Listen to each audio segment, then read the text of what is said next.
Escola Indígena Ibiramã Quiriri do Acré. Marã, Cadoró, Sará, Muneté, Mbiá, Arandu, Quiriri do Acré. Cantos e encantos de curas e de conhecimentos, Quiriri do Acré. Este material faz parte da construção de um currículo diferenciado indígena para a Escola Indígena Ibiramã Quiriri do Acré, construído coletivamente, em parceria com a UCA Editorial. Esse projeto recebeu o apoio da Secretaria de Cultura e Turismo do Governo de Minas Gerais, sob a realização da Lei Aldir Blanc e do Ministério de Cultura do Governo Federal. Esse audiobook está sendo gravado com financiamento a partir do edital 7 de 2024, Fomento à Execução de Ações Literárias, Apoio Direto a Projetos Literários, com a identificação número 17027. Esse livro tem a capa feita por Jaqueline Barbosa Argolo. A organização foi de Agenilton Ramos Santos e Rafael Caetano do Nascimento. As histórias que foram contadas e viraram textos vieram das vozes de Alzira Francisca Ramos, Agenilton Ramos Santos, Carliusa Francisco Ramos Pancaru, Adenilson de França Santos e Roseni Ramos Pancaru. As histórias e cantos que viraram imagens presentes no livro vieram dos professores e professoras, alunos e alunas da Escola Indígena Ibiramã Quiriri do Acré e de as pessoas da comunidade. Participaram da realização do livro todo o corpo escolar, alunos e alunas da escola. Participaram da assessoria de produção do livro Alique Wunder, Bruno Ricardo Marques Dutra, Rafael Konoptik, Fábio Guedes, Caio Paguim. O livro recebeu o apoio do projeto de extensão Ciclos de Oficinas de Criação entre Palavras, Imagens e Sons com a Aldeia Ibiramã Quiriri do Acré, realizado pela Pró-Reitoria de Extensão, Esporte e Cultura da Universidade Estadual de Campinas e da Faculdade de Educação de Campinas. Também recebeu o apoio do projeto Currículos, Refúgios e Restos, Imagens, Aprendentes e Mediação, da Faculdade de Educação da Universidade Estadual de Campinas e do Conselho Nacional de Desenvolvimento Científico e Tecnológico, CNPq.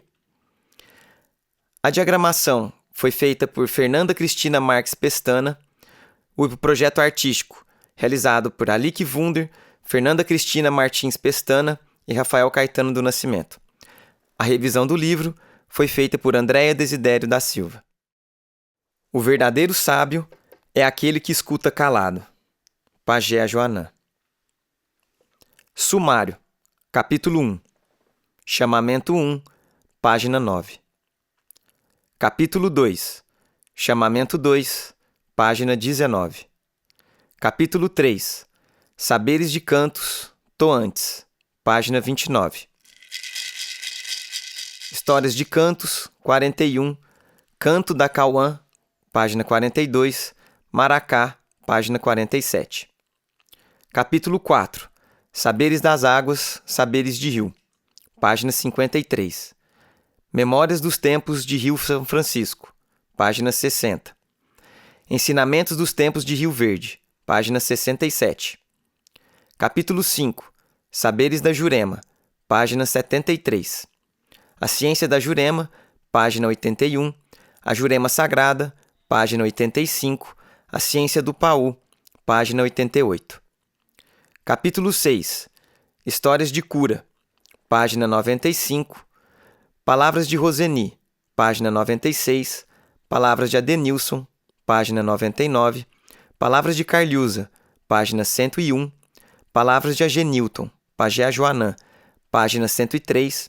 Palavras de Dona Alzira, página 105. No ano de 2022, fiz o retiro para poder ser batizado como pajé, e nele recebi o nome de Ajoanã. Foi aí que pude ter a decência de falar que sou pajé da aldeia e abraçar essa responsabilidade. Junto desse momento, vieram as atividades que culminaram na produção deste livro. Eu estava focado na escola até então, e quando recebi esse desafio, entendi que era mais um quebra-cabeça para mim. No começo foi difícil, mas depois comecei a achar bom. Isso tudo me despertou. Complementou meu batizado como pajé, principalmente por poder ter a oportunidade de trazer conhecimentos e histórias de nossos antepassados, de nossos avós e avós.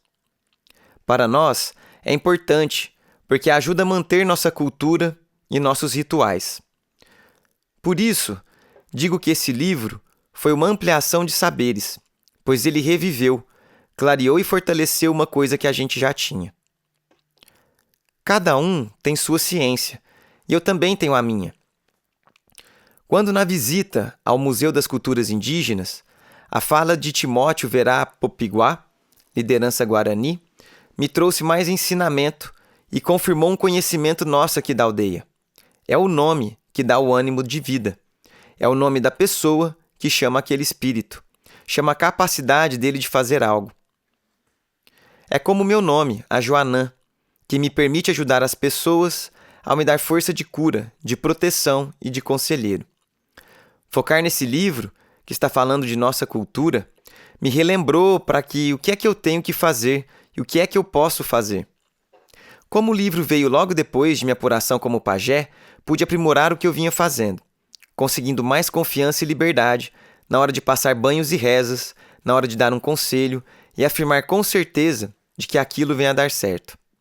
Minha responsabilidade foi crescendo juntamente com o desenvolvimento do livro, mais especificamente por conta dos temas que escolhemos para tratar.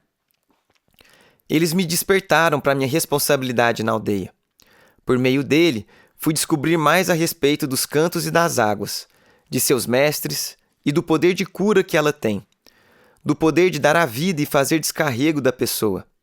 Fui saber mais a respeito da Jurema, que tem o conhecimento dos mestres encantados, da nossa mãe natureza, que é o conhecimento das matas. Tem também a visão de fora, de alguém que pergunta e aí a gente vai dizendo, relembrando e vendo o que já sabe. Isso provoca uma animação de trazer para fora esse conhecimento. Vai ser bom lembrar desse livro futuramente, dos nossos nomes, pois ele está sendo construído por todos, por professores que nem sonhavam em ser professores e que estão contribuindo. Também abriu a mente deles, pois fez chegar mais conhecimento para eles. Os moradores também puderam falar e ouvir, mostrar um pouco de sua sabedoria. Com isso, foi clareando mais a mente de cada um de nós. Por isso estamos nesse patamar que estamos hoje, com luta, conhecimento e parcerias que são muito fortes.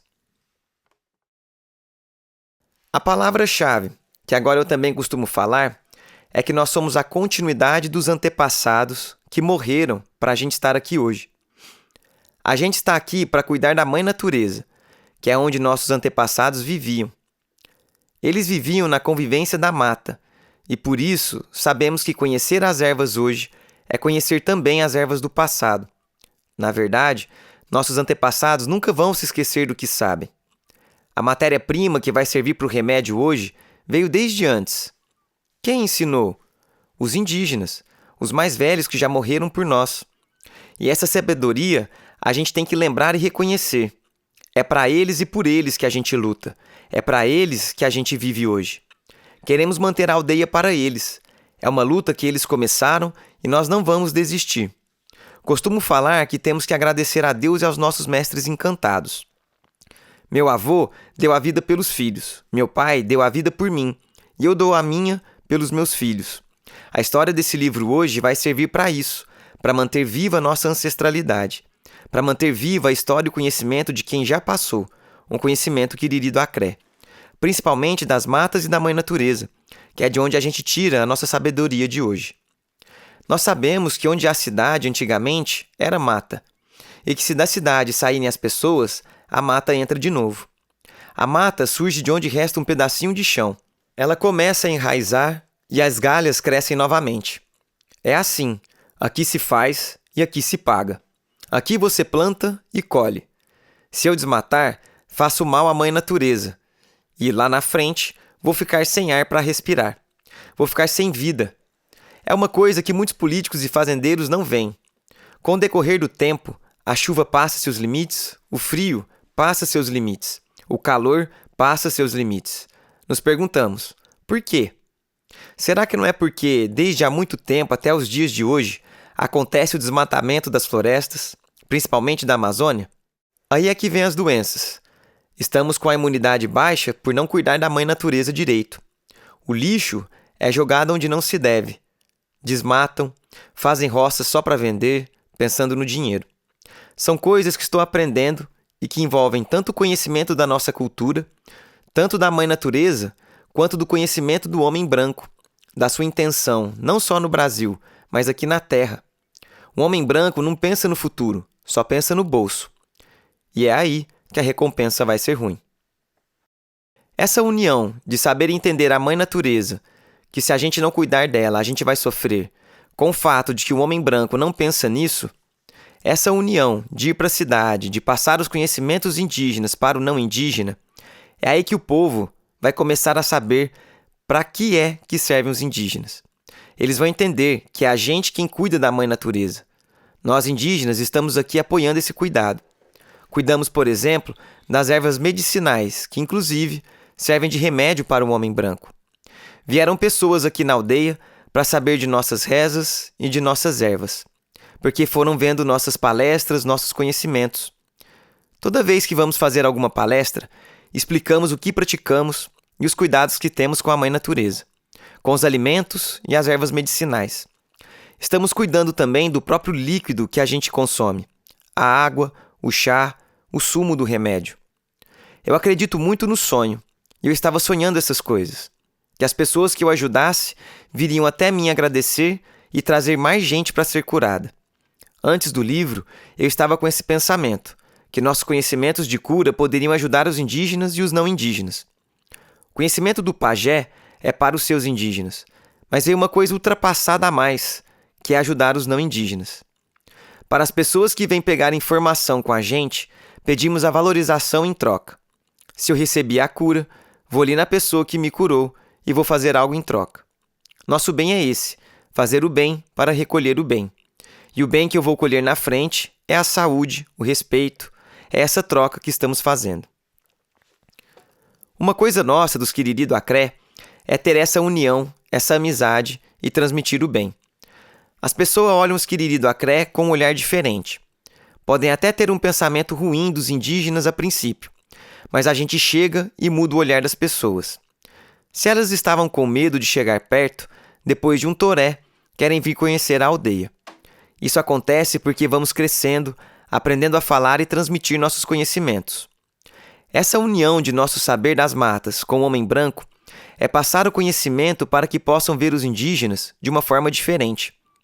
A nossa vinda para essa região do sul de Minas Gerais foi boa por conta disso.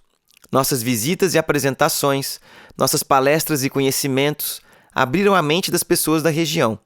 Foram entendendo quem a gente é. Certa vez, fomos dar uma palestra em uma escola aqui de Minas. Falávamos de nossas armas e os alunos pequeninos perguntavam se a gente matava os animais.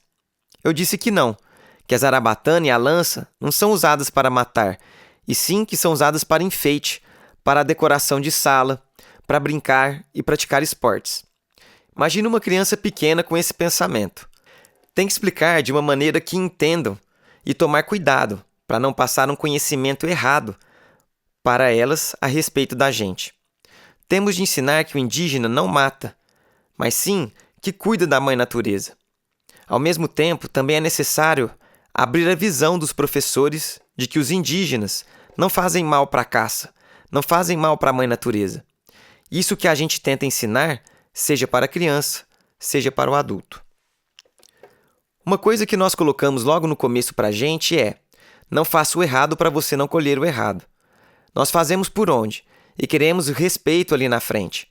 Aqui não precisamos de dinheiro, temos nosso próprio salário. O que queremos é respeito, união e amizade. Em um encontro indígena, vi circular uma ideia que vai unir nossos povos. Abre aspas. Resistir para nós existir. Fecha aspas. Resistir hoje é a nossa luta, por isso que ela não para. Se nós não lutamos, se não dermos bola, por exemplo, para essa PL 490, que trata do marco temporal para a demarcação de terras indígenas, em breve não vamos mais fazer ciência, nem toré, nem apresentação. Nós não vamos existir.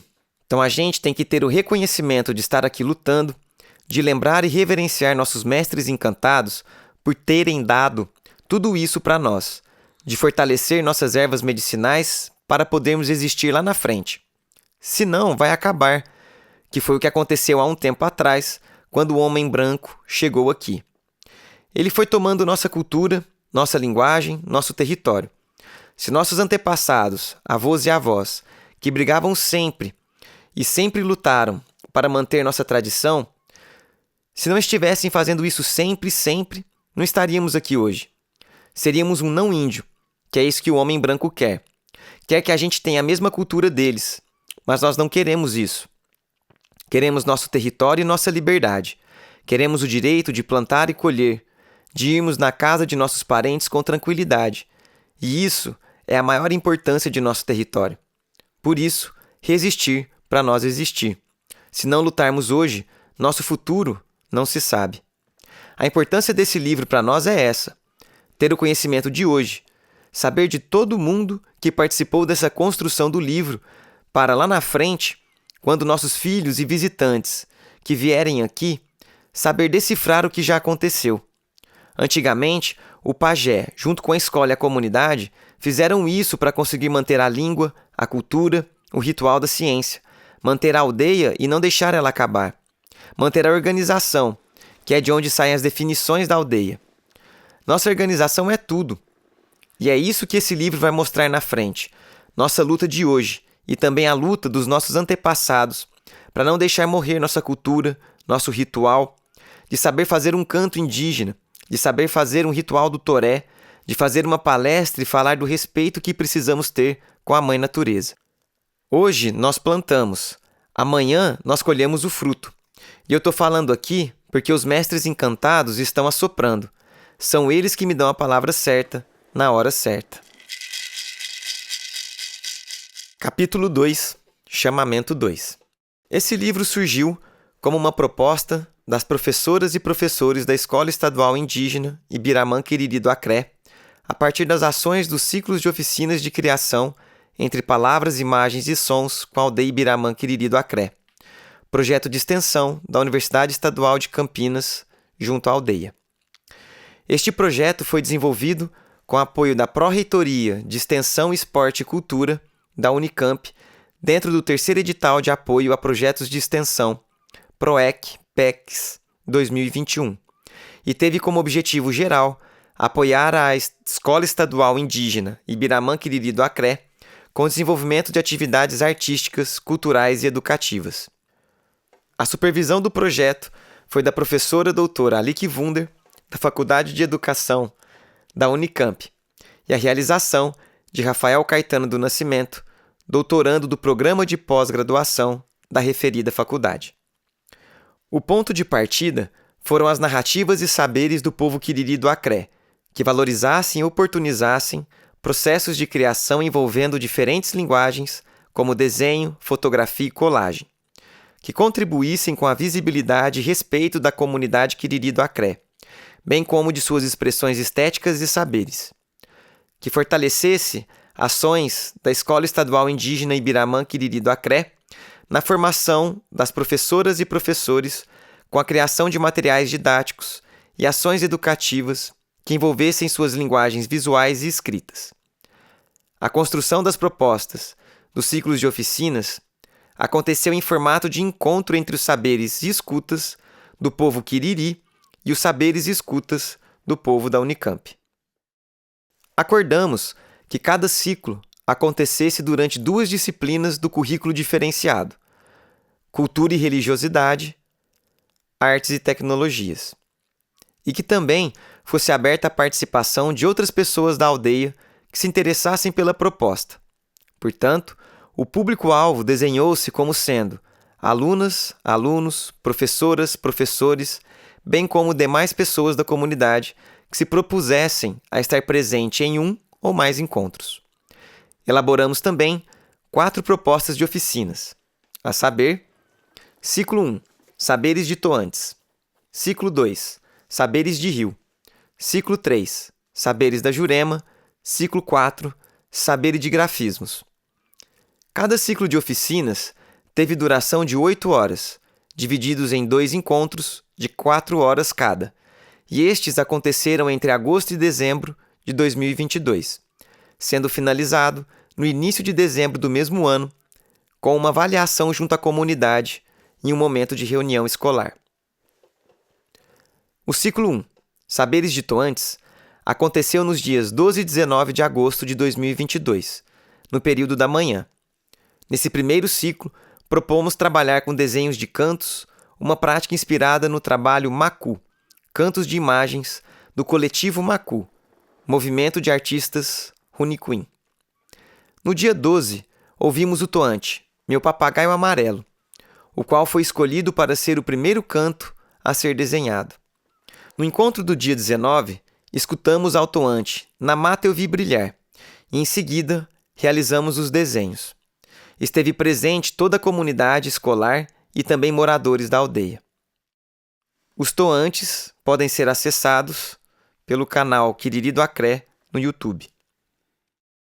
O ciclo 2, Saberes de Rio, aconteceu nos dias 9 e 16 de setembro, no período da tarde, com as turmas do 8º e 9º ano do ensino fundamental e com todas do ensino médio. Também estiveram presentes outros professores da aldeia, assim como a anciã e alguns moradores. No primeiro encontro deste ciclo, compartilhamos histórias a respeito dos donos da água, do Rio Verde e do Rio São Francisco. Após esse primeiro momento, descemos até o Rio Verde para fazer fotografias a partir de 2 perguntas. Como este rio nos vê? E o que as águas nos ensinam? Após o encontro, todas as fotos foram compartilhadas em um grupo de WhatsApp criado para este fim. O encontro do dia 16 de setembro teve como proposta fazer colagens a partir dos saberes partilhados e imagens produzidas na semana anterior. Imagens de obras dos artistas indígenas contemporâneos Dayara Tucano, Denilson Baniwa, Gustavo Caboclo e Xadalu Tupã Jecupé também entraram na composição das colagens. O ciclo 3, Saberes da Jurema, aconteceu nos dias 21 e 28 de setembro pela manhã. Estavam presentes as turmas do 8º e 9º ano do ensino fundamental, as turmas do ensino médio, algumas professoras e professores da escola e outras pessoas da aldeia. Instigados pelas histórias do pajé, 2 perguntas acompanharam as fotografias do dia. Como a Jurema nos vê? Como a Jurema vê a aldeia? Onde se vê a presença da Jurema nos fazeres do dia a dia? As imagens do dia foram compartilhadas no grupo de WhatsApp. No dia 28 de setembro, realizamos as colagens. A dinâmica contou com as fotografias produzidas no encontro anterior e também com imagens de obras das artistas indígenas contemporâneas Dayara Tucano, Denilson Baniwa, Gustavo Caboclo, Yacunan Tuxá e Tamicuã Tixiri, além de trechos de livros da literatura indígena de Daniel Munduruku e fotografias dos Quiriri do Acré produzidas em momentos de apresentações públicas do Toré. A indagação feita pelo professor Sebastião, o que a Jurema nos ensina, contribuiu para que todos fizessem as colagens. Nos dias 28 e 25 de novembro, aconteceram os encontros do ciclo 4, Saberes de Grafismos, ambos no período da manhã. No dia 18, optamos por realizar as pinturas das bordas de uma parede da sala de educação infantil. Na manhã de 25 de novembro, foi a vez de uma parede externa da área circular da escola receber um desenho feito a muitas mãos. A pintura começou nesta manhã e terminou no decorrer da semana seguinte. Foi durante a pintura desta parede que surgiu a proposta de se registrar em um segundo livro didático para a escola os saberes envolvidos nas temáticas dos ciclos.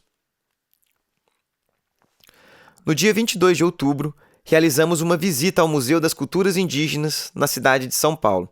Este museu tem recebido e promovido exposições e atividades relacionadas à proteção, difusão e valorização do patrimônio cultural indígena, de modo a fortalecer o protagonismo dos povos originários. Saímos em 15 pessoas da aldeia e, lá chegando, fomos recebidos por indígenas guaranis. Convidaram-nos a cantar e dançar um toré no espaço de vivências do museu. Também foi possível, neste dia, ouvir a fala de Timóteo Verá Popiguá, assim como ver as obras de exposição de Xadalu Tupã Jecupé e produções audiovisuais de artistas indígenas. Foi um dia de diálogos plurais e de partilha com outros povos a respeito de suas memórias e saberes. Em uma reunião do dia 16 de dezembro, ao se apresentar para a comunidade escolar os resultados dos ciclos de oficinas e a proposta de se construir coletivamente um segundo volume do Livro dos Saberes Tradicionais do Povo Quiriri do Acré, a ideia foi acolhida e uma data para o início da construção do referido livro foi acordada. Assim, o projeto de extensão finalizou-se com o início da produção deste segundo volume. A escrita do presente livro se deu de forma coletiva, sempre em encontros com o propósito de se contar e ouvir as próprias histórias, de se lembrar e afirmar saberes e cantos. Os afetos, memórias e sabedorias, tecidas ao longo de tantas travessias, foram chegando junto de conversas com a participação de moradoras e moradores, professoras e professores, de estudantes, visitantes da aldeia, pesquisadoras e pesquisadores. Se este livro veio a existir, é porque as pessoas se abriram ao encontro e nele partilharam suas palavras e saberes. As vozes presentes nesse livro são muitas e se entrelaçam numa experiência plural de composição. As palavras chegaram pelas vozes de Agenilton, também Pajé Joanã, quem apoiou e trabalhou ativamente na construção deste livro. Carlhusa, conselheira da aldeia, Adenilson, cacique, e Roseni, também conselheira da aldeia, as quais sempre enfatizaram a dimensão fortemente coletiva de suas enunciações. Palavras aqui presentes, que também são o sopro dos mestres encantados, como nos conta Pajé Joanã no chamamento 1. Mesmo Rafael, que esteve na digitação e organização das histórias do livro, também precisou ser mais uma voz em meio ao cruzamento de tantas outras. Portanto, um livro plural e coletivo, atravessado por vozes que lembram de si enquanto se falam, atravessado pelas misturas de seres e tempos. Um livro aldeia terreiro que canta o cruzamento de seres e saberes, cruzamento que é a palavra que circula, traz e faz. Em meio aos encontros para a produção do livro, o professor da Escola Estadual Indígena Ibiramã Quiriri do Acré, Bruno Ricardo Marques Dutra, também se propôs a trazer palavras, vivências e sabedorias das lideranças da aldeia a respeito das histórias de cura com as ervas medicinais que fazem parte dos saberes Quiriri, de modo a que vieram compor também o 4º capítulo. Propositadamente, o livro se fecha com a entrevista de Dona Alzira, anciã da aldeia. Sua experiência e sabedoria abre caminhos, orienta e ensina. Se há história a ser contada, é por ela que tudo começa. Que este livro seja a abertura para outros tantos por vir. Saberes de cantos, Toantes. Foi na primeira ciência aqui, realizada na cabana, pelo fato de ainda não termos construído a Casa da Ciência, que chegou o primeiro mestre encantado, um mestre dessa terra, e cantou essa música. Sou da etnia Quiriri do Rio Verde, eu venho de tão longe, sou feliz porque eu cheguei. Sou da etnia Quiriri do Rio Verde, sou da etnia Quiriri do Rio Verde. Naê Nauá, viva nossos mestres encantados, viva! Viva todos os santos do céu, viva! Viva todos os guerreiros, viva! Viva todos os que estão presentes, viva! Viva aqueles que estão ausentes, viva! Viva o nosso Pai Tupã, viva! Esse canto, Naê Nauá, é um canto de agradecimento, cantado sempre no final de cada apresentação de Toré. É uma forma de agradecer a todos que estão presentes, tanto no físico quanto no espiritual. Um agradecimento ao público, ao Pai Tupã, aos mestres encantados, a nós mesmos. É para saudar e agradecer. Para puxar o toante tem que ter a presença ali na frente. Se puxar num tom mais baixo ou em um tom mais alto, não vai. Tem que tirar num tom que todo mundo leva, e a pessoa tem que saber o ritmo do canto para cantar bem. Abalar é uma pedra que encanta, que representa Tupã. É uma coisa que se fala e abala quem ouve.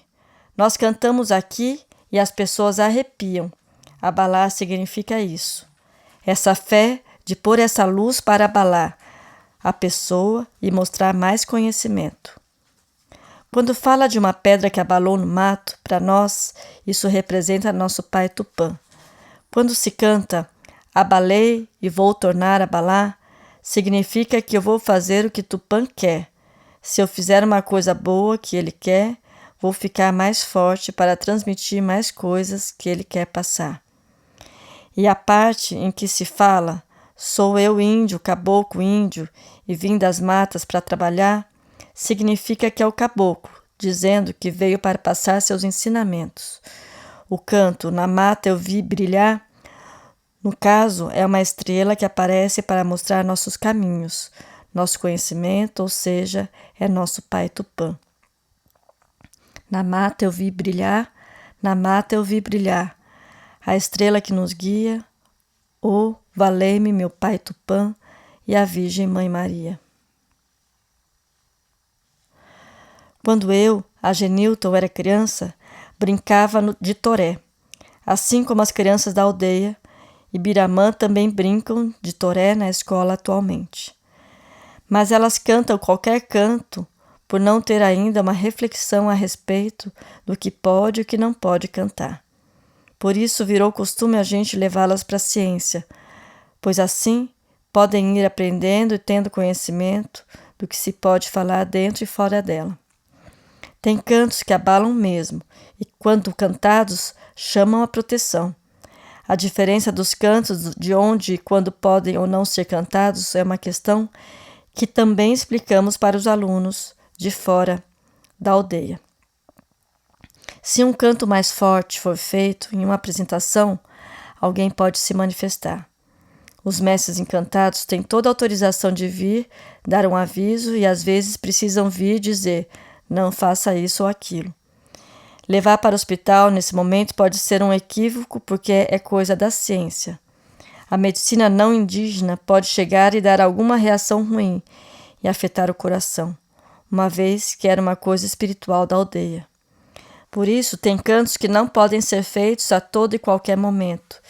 E se ficar cantando sempre, a pessoa pode abalar, sentir na pele. Pode ser que os encantados encostem, porque eles estão no meio da gente. Se começar a balançar o maracá, chama mesmo. Chama os encantados porque chama a atenção nossa, chama a atenção dos encantados também. Se a pessoa gostar de um canto que mexeu com ela, se gostar da rima, que é uma coisa nova, ele fica na cabeça. Mas os cantos representativos, se você ficar cantando toda hora, você está chamando. É que nem essa fogueira nossa que a gente põe em pé na festa de São João. Ali tem presença dos mestres encantados. Mas se fizer de brincadeira a qualquer momento, adoece todo mundo. Lá na Bahia, o pajé Domingos, pai do cacique Adenilson, tinha a cultura dos quiriri antigos e ensinou para a gente. Plantamos a mandioca e quando for tirar para colher, você tem que tirar, cozinhar e oferecer primeiro para os encantados, senão a gente passa mal. Festa da Sexta-feira da Paixão é a mesma coisa. Não podemos comer antes de fazer a oferenda na mata, senão adoecemos mesmo. O primeiro prato é deles. Isso é para garantir uma proteção.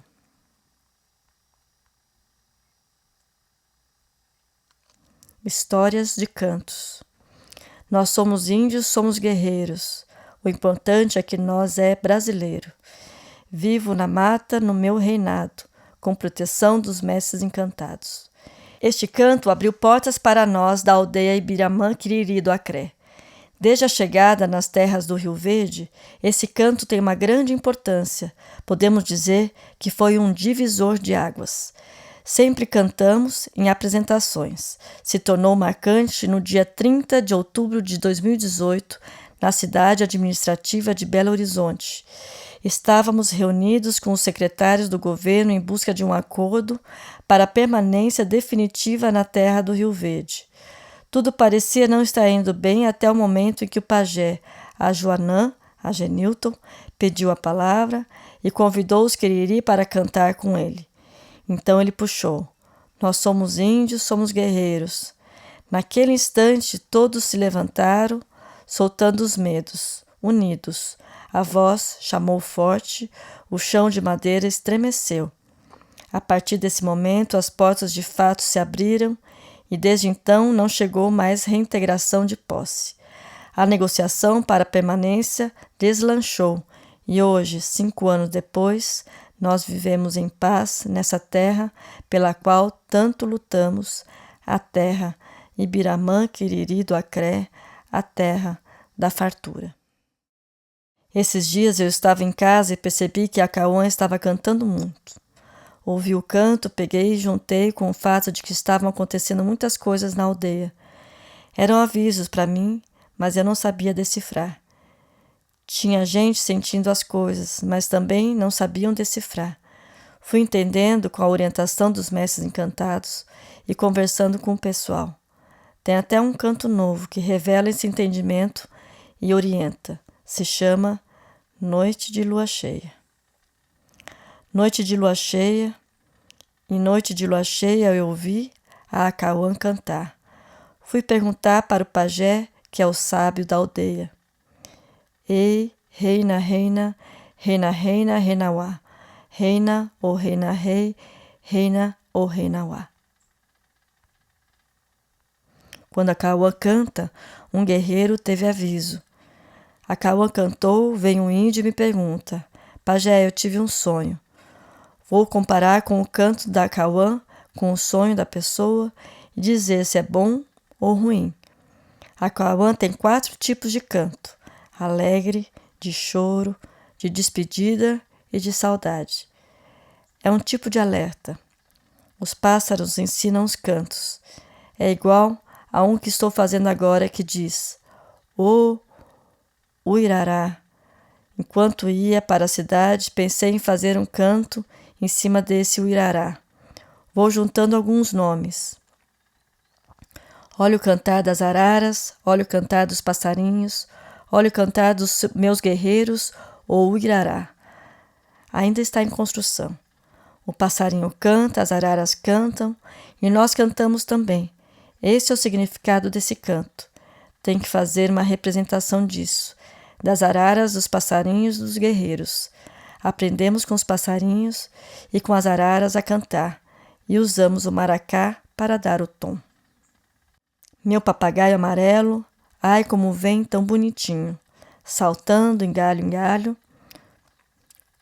comendo suas frutinhas. Eu vou tirar, olê, lanjoa, eu vou tirar, olê, lanjoa. O significado desse canto é referente a um guerreiro que vai se destacando, que vai jogando suas frutas do bem.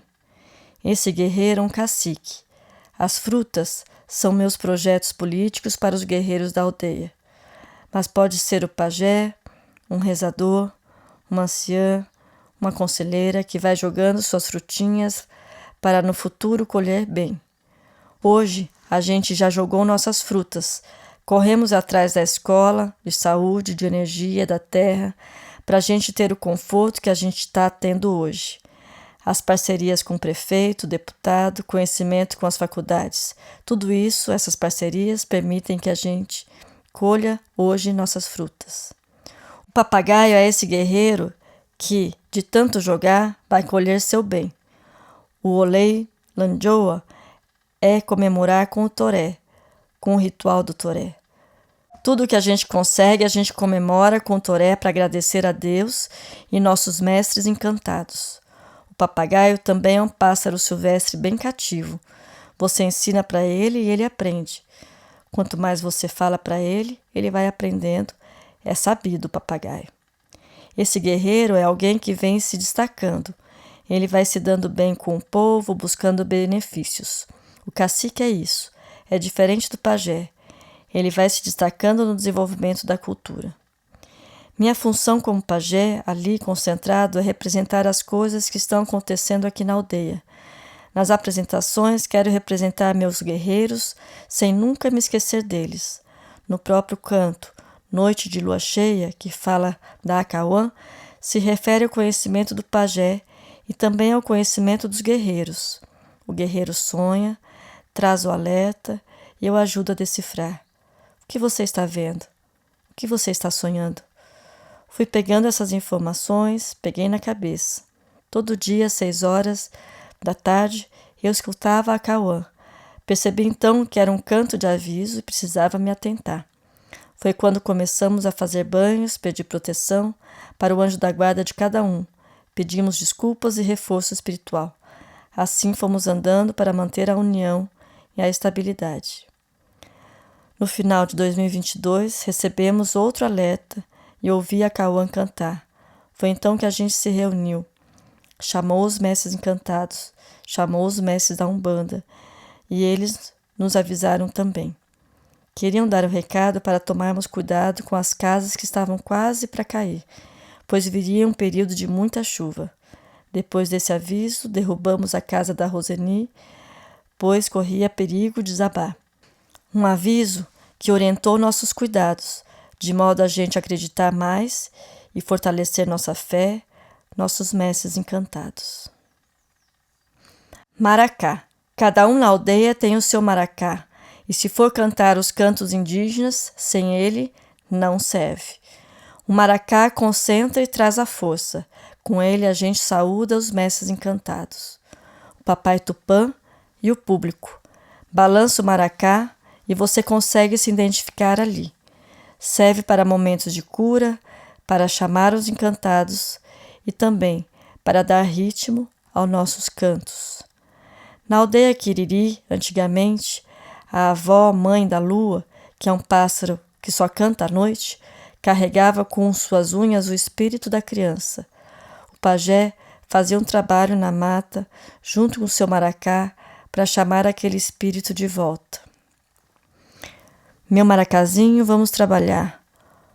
Oi, com o poder de Deus, na mesa do velho Crá. Rei, ahá, reiô, rei, ahá, reiá, rei, ahá, reiô, rei, ahá, reiá. Toante, alto do morro. Eu subi no alto do morro só para ver a fundura do mar.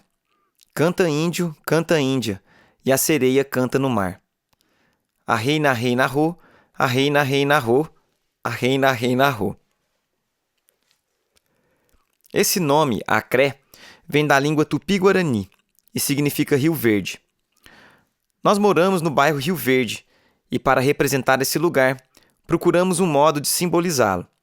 Por isso, Quiriri de Rio Verde. E para colocar o nome na língua, Quiriri do Acré. Também em nome do rio. Depois veio Ibiramã, por conta do projeto de lei que a deputada André de Jesus, do PT, Minas Gerais, fez para conseguir a permuta da terra. Ela pediu para colocar um nome indígena no projeto de lei, e o nome foi Ibiramã. Aldeia Ibiramã Quiriri do Acré. Ibiramã, na língua, significa terra da fartura. Tudo que a gente planta, a gente colhe. É a terra dos sonhos. Os moradores do bairro contam uma história que dizem ser da cobra grande. Diz por aí que uma cobra gigante vinha da mata, atravessava do rio para as terras de cá e comia as capivaras, cachorros e outros animais. É um mito que a gente só ouviu a história, mas nunca vimos de fato acontecer. Dizem que certa vez soltaram um casal de cobra aí no rio, mas a gente sabe que cobra não fica no rio de água corrente para comer. A gente passou a explicar isso para as pessoas aqui do bairro. Um morador da aldeia, certa vez, viu um vulto. Era um negócio grande que pulou na água. A cachorra viu e acuou, mas ele viu só o vulto que pulou dentro d'água. Foi lá ver, mas não viu nada na beira. Ele disse que não era capivara. Viu o vulto, se arrepiou e foi embora. Era um mistério que estava atacando os cachorros e que nós não descobrimos nada. Existem várias histórias de rio. Os caboclos d'água, por exemplo, são os encantados que ficam dentro d'água. Se você não os agradar, eles podem virar nossos barcos de pesca e matar a gente afogado. A gente pode pedir coisas para eles, mas tem que agradá-los também. Quando a gente saía para pescar lá no Rio São Francisco e não pescava nada, a gente pedia. Chegava num lugar bem difícil de acesso, batia palma e falava, abre aspas, precisamos de peixes para alimentar, fecha aspas, e jogava cachaça e fumo na água dizendo, isso aqui é para vocês. Nos barcos colocamos a carranca para assustar os espíritos malignos da água. Nós conhecemos o caboclo d'água como dono da água, assim como tem um dono da mata. Na água, são os caboclos que comandam. Quando criança, Adenilson, eu vi um. Eles brincavam, e só depois que eu fui observar que não era gente. Tem a mãe d'água, que é Janaína, a sereia Janaína. Tem também Iemanjá, que é mãe na água salgada. As duas são a mesma pessoa, só que uma é na água doce e a outra é na água salgada. A gente pode chamar tudo de mãe d'água, que é uma mulher de água, com uma roupa também de água, bem cristalina e bonita. Por baixo é metade peixe, por cima é metade gente. Quando maltratam... Por baixo é metade peixe, por cima é metade gente. Quando maltratam ela, ela dá o castigo. Toante, mãe d'água. Sou eu, mãe d'água, que balanço o mar. No mar tem água, no fundo tem areia. Segura esta canoa, senão ela bambeia. Cacique Adenilson traz mais uma história. Na minha antiga aldeia, tinha uma lagoa onde vivia sua dona. E foi um caos para todo mundo acreditar. Ela comandava essa lagoa. Certa vez, estava todo mundo fazendo farinha de mandioca e um monte de menino tomando banho. Ela chegou pertinho das crianças jogando água para cima. Era tipo uma cobra arrastando dentro d'água. Depois de um tempo, uma criança viu uma mulher tomando banho e achou que era gente. Pegou o estilingue e foi encantado. Mexeu com ela. Essa lagoa é que dava o sustento dos indígenas na época. A FUNAI soltou uns peixes, depois liberou a pesca e aí secou. Secou por conta do menino que provocou a dona com estilingue. Os encantados são nossos antepassados e todos são mestres. São vários os encantados que a gente conhece. Mestre cobra coral, mestre dono da mata, cacique dono da mata. Para quem é de fora, dizemos que nossos mestres encantados são como espíritos. E é por isso que para o não indígena, dizemos que somos espíritas. Geralmente é assim. Suponha que uma mulher se perdeu ou morreu afogada. Sumiu e ninguém vê mais rastro. A gente fala que se encantou, e é por isso que vira encantado. Dizem que no processo de 200 anos mais ou menos, é que os encantados vão ter a permissão de vir contar que essa pessoa morreu e ali se encantou. Quando já tem um tempo que essa pessoa mais idosa se vai, depois de alguns anos, ela tem a licença por Deus de vir contar alguma coisa. Alguém do passado pode vir trazer algum recado para a gente, e por isso ele precisa da licença. Muitos vêm e têm licença de falar. Tem outros que só aparecem, mas não têm a licença de orientar nada. Muitos têm a permissão do gesto, mas outros não, e nem abrir o olho não abre. Pouco a pouco, a gente tem que ir entendendo a mensagem. Quando a gente está no nosso trabalho da ciência, sempre passamos a orientação de que a gente precisa estar atento e observar o que está acontecendo, pois nem todos os encantados têm a licença para vir aqui trazer um recado. A gente tem que aprender tudo no gesto. Com relação aos rios, são vários os encantados da água. Tem o Martim Pescador, tanto ele em ave quanto ele em espírito. Nós temos que agradá-los, fazer uma oferenda. Se for pedir alguma coisa, tem que agradar e cumprir.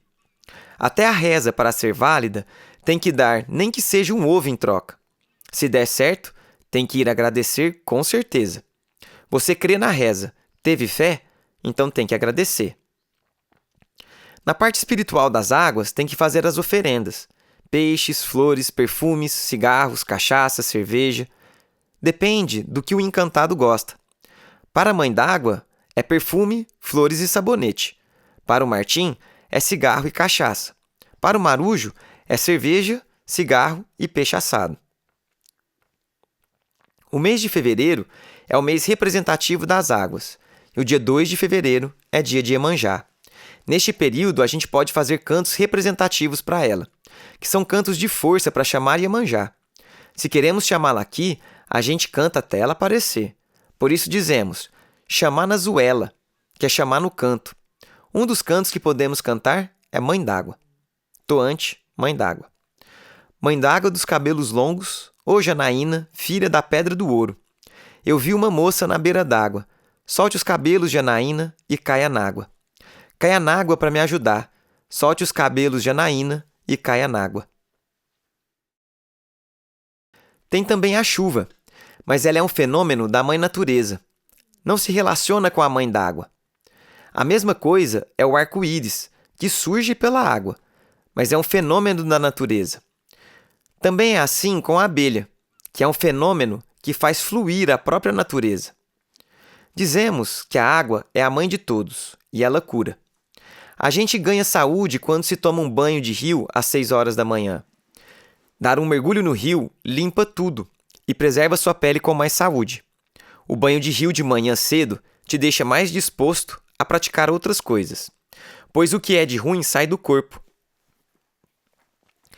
Logo após acordar, se você levantar de uma vez e já for sair de casa, a pessoa não consegue. Primeiramente, tem que alongar e, se preferir, ir na torneira lavar o rosto com água para te acordar. Essa água serve para acordar seu espírito. O banho cedo, de rio ou cachoeira limpa, com pedido de proteção da água, isso é cura para outras doenças que médico nem descobre. O que limpava os indígenas era isso, a água. Hoje é só banho quente, mas isso traz doenças. Quando a gente trabalhava na roça de batata, tomava banho de rio porque não tinha chuveiro. Tomava banho, e isso recuperava a força do corpo, prevenindo doenças. Por isso é bom tomar banho de água fria. Um dos melhores banhos que tem é o de cachoeira. A água desce e leva embora, fazendo a limpeza pelo movimento. Essa limpeza das águas é uma limpeza espiritual. Por isso, os banhos de rio afastam o que é ruim. Também é por isso que a gente usa a água para preparar nossos banhos com ervas. O rio leva doença e traz saúde. É uma cura muito boa. Tuante, ou Baburemeira. Eu sou Baburemeira do centro do mar. Eu trabalho com 7 estrelas, é o papai do ar. O Juremeira, o Juremá. Eu trabalho com 7 estrelas, é o papai do ar. Memórias do tempo de Rio São Francisco. O Rio São Francisco é um rio que sobe. Nós tínhamos o costume de fazer no dia 2 de fevereiro a procissão no rio com lanchas e barcos. Ali a gente dava banho nas crianças dentro d'água e batizava, fazia oferendas, jogava os barquinhos de papel, flores, perfumes e rosas para o rio levar, pedindo o que é bom e agradecer os donos da água, e principalmente a mãe d'água. Enquanto fazia a procissão, cantava. Toante, dia 2 de fevereiro, Iemanjá. Dia 2 de fevereiro é dia de Iemanjá. Vou pedir força a ela, para ela me ajudar. Iemanjá, Iemanjá, rainha do mar. O que fez o rio da nossa aldeia secar foi o desmatamento, o agronegócio e a transposição. Mas os agentes mais graves mesmo foram o desmatamento e o agronegócio com suas lavouras de soja, feijão, milho. A pesca ilegal também fez com que o Rio São Francisco se acabasse mais um pouco. Tudo isso trouxe muita tristeza para o povo Quiriri, pois trouxe fome e a gente precisava do rio para viver. Pelo motivo da gente não poder mais depender dele, aí a gente buscou vir para cá. Tem um canto que representa as 2 aldeias que moravam na beira do Rio São Francisco. Uma aldeia Quiriri em Muquem, do São Francisco, e outra do povo Tuxá, em Botirama. Toante, Rio São Francisco. No Rio São Francisco, no outro lado de lá, oi tem uma cabocla índia dançando o seu toré. Bebendo água no seu coité, ou cabocla do mato só vem forgar. No caso, conta de uma pescadora e fala dessas 2 aldeias. Fala de nossas histórias. Foi escrita pelos Tuxá, pois eles já estavam lá antes de a gente chegar. E lá tem muitos casos de caboclo d'água. Os Tuxá foram para Ibotirama por conta da construção da barragem do Sobradinho, no Rio São Francisco. O povo Quiriri aprendeu a cultura do toré com eles, e depois demos continuidade à cultura. Os Tuxá resistem na luta para manter sua cultura por conta da relação de exploração com as barragens. De frente da aldeia tinha uma cachoeira de pedra, e suas águas borbulhavam para cima, fazendo um barulho. É tipo um fenômeno natural. Ela ainda existe e guarda um segredo, em que, numa determinada hora, suas águas ficam em silêncio. Você escuta ela parando de borbulhar na madrugada, às 12 horas. Uma certa vez, os pescadores estavam lá jogando linha e, de repente, viram um vapor andando. Quando tentavam chegar perto, o vapor desaparecia. A história conta que o vapor bateu numa pedra e a única pessoa que sobrou foi uma criança de 3 anos. Essa é a lenda de que criança até os 6 meses não morre afogada. Dona Oswaldina, mãe de cacique Edenilson, já viu eles. Esses bonecos pequenos que afundavam barcos só de sacanagem. Toante, marujo marinheiro. Eu sou marinheiro, marinheiro eu sou. Eu só tenho medo é de virar o vapor. Se o vapor virar, eu não vou poder passar. Eu sou marinheiro, eu vou morar no mar. Segura esta canoa, marinheiro, não deixe ela virar. Se ela virar, marinheiro, eu vou morar no mar. Certa vez, uns meninos foram pescar na cachoeira e botaram sua rede ali. Num desses dias, os meninos estavam xingando no meio do rio, xingando palavrão. Deram uma vacilada e xingaram um caboclo d'água. Do nada, ele engoliu o barco e o encheu de água. Os meninos até tentaram salvar as coisas, mas perderam tudo o que havia no barco. Pelo mito que a gente conhece, no rio não se pode chamar caboclo d'água de nego d'água. Tem que chamar de compadre d'água ou caboclo d'água. O caboclo d'água aparece para fazer medo, de modo a proteger o ponto deles. Eles não querem que ninguém corte o mato. Onde não tem muito movimento, eles aparecem e não deixam a gente chegar muito perto. O ensinamento que tem aí é que você precisa respeitar o rio para preservar os peixes. Perto da quaresma, por exemplo, não se pode pescar para vender. Se for pescar, tem que pedir licença, e pescar só para comer. Na Semana Santa, o pessoal pesca e vai vender. Na Sexta-feira Santa, se for pescar, tem que pescar para dar, não pode pescar para vender. Já vi a pessoa pescar a semana toda e não pegar um peixe. Daí chega na Sexta Santa e consegue encher a rede todinha. Toante, marujo. Ô, pescador, traz a canoa que eu quero passar. Eu não me importo que o peixe me coma. Na beira do rio eu não posso ficar. Ensinamentos dos tempos de Rio Verde. Toante, na beira do rio tem. Na beira do rio tem caboclos para brincar. Pule e dança o meu toré na batida do maracá. O rei, na rei, na rei, na rô. O rei, na rei, na rei, na rô. O rei, na rei, na rei, na rô. O rei, na rô. O Rio Verde é uma coisa que quando a gente começa a observar e clamar, Deus observa e faz por onde. A Larissa, que foi uma aluna da escola Ibiramã e hoje é professora nesta mesma escola, viu que esse rio já encheu mais. Os caçadores sempre invadiam essa terra, mas hoje, se o caçador invadir, a gente chama a polícia. Nosso vizinho tem mata. O pessoal não está mais limpando a beira do rio. Com isso, começou a reconstruir a natureza daqui. Esse rio é poluído. Quando chegamos, adoecemos ao beber a água dele porque ele estava doente, poluído. Foi aí que a gente ficou doente pela primeira vez. Quando a água está poluída, basta uma pessoa beber para adoecer e assim passar para as outras da comunidade. Quando ficamos doentes, um vizinho usou a planta da carqueja, que é um remédio para a dor de barriga. Foi esse remédio que curou a gente. Depois não bebemos a água de lá, só tomamos o banho. A gente acha que hoje ele está bem mais limpo, pois desde o ano que a gente entrou já tem muita diferença. Hoje esse rio é uma bênção porque, por exemplo, já conseguimos pescar 5 quilos de lambari. O pessoal do bairro não acredita que a gente pega isso. Quando a gente chegou, não pegava peixe nenhum. Mas hoje já conseguimos pegar de novo. Ele está ficando melhor e começando a dar mais peixe. Isso pode ter a ver com a nossa chegada por aqui. O rio voltou a encher mais por conta da preservação das matas. Quando chegamos, ele não enchia como enche hoje. Menos destruição e mais preservação. Deixar de limpar o mato faz com que a vegetação volte.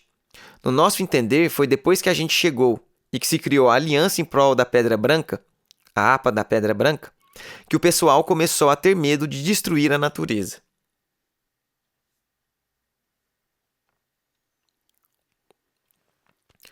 Se a gente não começar a botar para andar nossa voz, a tendência é acabar. Aqui era só pasto, mas agora o mato está cobrindo a gente. Tinha pouca capivara, e agora tem mais. A natureza está se recuperando, e isso é bom. Melhoram as caças, não tem mais o bicho-homem para ficar atacando, tem até macaquinho que aparece mais. A gente, por respeito, sabe que essas águas do Rio Verde têm os donos dela, mas a gente não sabe se elas realmente têm dono. Lá na Bahia tinha um olho d'água que abastecia 100 famílias. Se a gente não tiver o respeito, dependendo do que vai falar, pode acontecer alguma coisa. Então nós respeitamos. Acreditamos que esse rio tem um dono. Teve um dia que chegaram 2 cachorros machucados, depois de terem ido para o rio tomar banho. Isso pode ser de alguma coisa que está no rio. A gente, como indígena, quando entra no rio ou na mata, pede permissão, pede licença, pede autorização e já pede logo desculpa. A gente tem que pedir licença para tirar as árvores e, em seguida, já pedir desculpas por tirá-la da mãe natureza. Uma coisa que já conversamos no setor da prefeitura, que cuida dessa parte do meio ambiente, foi pedir para que tomassem providência a respeito da poluição do Rio Verde, pois ele desce lá do Rio Pardo, o qual abastece cidades aqui perto. O maior problema é que esse Rio Verde passa na cidade, onde cai o esgoto e polui o rio. Nas fazendas é mais tranquilo, pois pode até cair um animal ou outro, mas os urubus tiram. Na cidade tem o esgoto caindo o tempo todo direto na água do rio. A gente faz nossa parte. A gente refloresta e também tenta conversar com os outros. Se as pessoas plantassem pelo menos 10 metros perto do rio, já seria uma vitória. Quando a gente chegou, era tudo pasto, desmatado. Ganhamos algumas mudas e fomos replantando. Já temos uns 70% de mata. A gente quer reflorestar e chegar em uns 80%, deixando um pedacinho para plantar. Reflorestar vai servir para toda a natureza. Aqui nessa região é um monte de morro pelado, e com isso a chuva vai se afastando. Se for nesse pique do desmatamento, a chuva vai embora. As pessoas estão pelando a terra tudinho. É só soja e milho, não respeitam a natureza. Agora tem que se ver com isso. O clima vai parar e não vai dar mais fruto. Na Bahia, por exemplo, não chove e por isso tem que tirar a água do chão com aqueles pivôs. Isso vai acabar secando as bacias hidrográficas. A nossa força vem da natureza.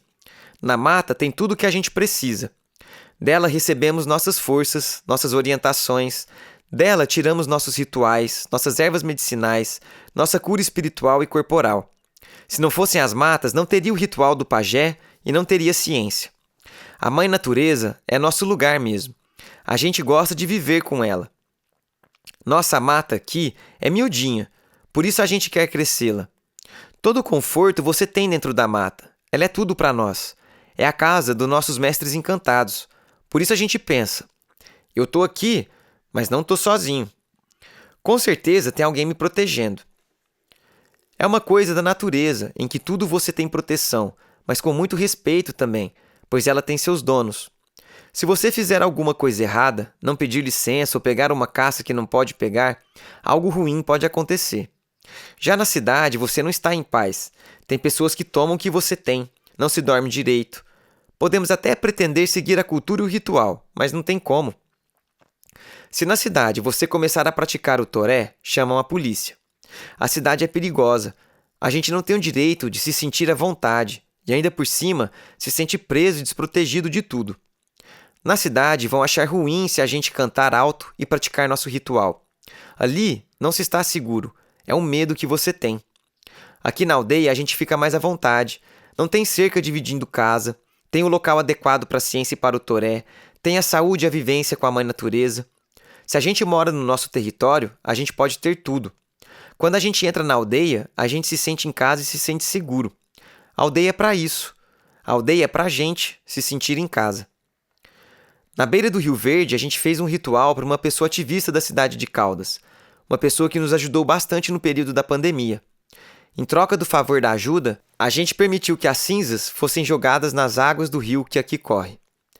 Os indígenas Quiriri do Acré acreditam que tem a mãe d'água. É uma coisa que a gente sabe lá de trás e a gente vem respeitando. Sabemos que certas coisas não se fazem porque podem prejudicar alguém. A gente respeita a água, pois não se vive sem ela. Assim também é com as matas, de onde a gente tira tudo o que precisa para viver. Toante, sereia do mar. Eu vi cantar a sereia do mar. Eita, como é bonita a sereia do mar. Saberes da Jurema. Lá no pé do cruzeiro, Jurema, eu venho com o meu maracá na mão. pedindo a Jesus Cristo com Cristo no meu coração. A Jurema é uma árvore sagrada para todos os povos indígenas. Jurema é filha do caboclo velho.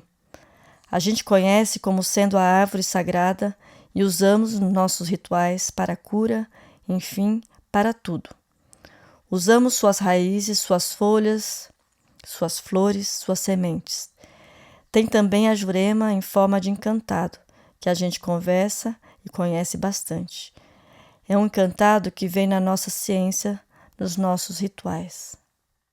A gente tem a Jurema preta com e sem espinhos e a Jurema branca. A Jurema preta sem espinhos é o que nós usamos para fazer o vinho da Jurema. A Jurema branca da lenha boa que serve para cozinhar os vinhos e a comida típica. A gente tem um pé de Jurema aqui na aldeia, mas ainda depende de quem vem da Bahia para fazer o vinho. O marido da cacica Maria Quiriri, na aldeia de Muquem, Ivonildo, faz quase igual ao pajé Domingos, que era quem fazia o vinho da Jurema usado na Casa da Ciência também, na aldeia de Muquem. Isso é importante porque tem que ter a ciência de fazer, senão estraga. Se souber fazer com ciência, dura mais de 1 ano sem apodrecer. Para fazer o vinho, primeiro tem que tirar a raiz da planta e para isso tem uma ciência. Não pode tirar de qualquer jeito. Depois a gente tira a casca da raiz, bate, coloca de molho por 3 dias e 3 noites em cima da casa. É importante para pegar o sereno, pois ele é sagrado, vem de cima, vem de Deus, e depois coa. A bebida não é fervida em nenhum momento, e por isso, na linguagem do não indígena, a gente diz que é uma bebida fermentada e sem álcool. Apenas o pajé é quem pode fazer todo o preparo e, antes de beber, ele benze com pirrá, alho, buzê, fumo e as palavras certas. Só depois disso é que se pode beber o vinho. Para esse preparo, o pajé tem que ficar 3 dias e 3 noites sem dormir com mulher. Quando vai tirar a planta do chão, tem que tirar de manhã, voltado para o lado do sol nascente, e a tirada é de baixo para cima. É como a reza, que quando feita com o sol nascendo de manhã cedo, subindo no céu, fica mais forte. Quanto mais cedo se faz uma reza, melhor. No rio, tem de mergulhar no sentido da água subindo para a gente crescer. Tudo tem uma ciência. Cabocla Paulinha. Eu estava no meio do mato, no topo tirando mel. Chegou a cabocla Paulinha. Paulinha, cabocla de fé, tapuia, meu boi tapuia, tapuia na chaminé. Vou chamar meu 2 caboclo, caboclo que é bom de fé. Esse canto da cabocla Paulinha é uma história do pajé Ajuanã. Certo dia ele foi lá na mata colher suas resinas e ervas para os banhos do ritual da ciência e ao ver a abelha Europa foi tirar mel. Tirando seu mel, viu a imagem de uma cabocla, a cabocla Paulinha. Ele ficou com medo e foi chamar seu caboclo guerreiro, o boi tapuia, e tapuia da chaminé. São 2 guerreiros, guerreiros de fé. Tem também a cabocla irmã da Jurema, Jupira e Jandira. Jurema, Jupira e Jandira são 3 nomes fortes. São as caboclas que trabalham na linguagem das matas. Todas são filhas do caboclo velho. Tem um canto que diz assim: capacete de pena. Eu mandei fazer 3 capacetes de pena.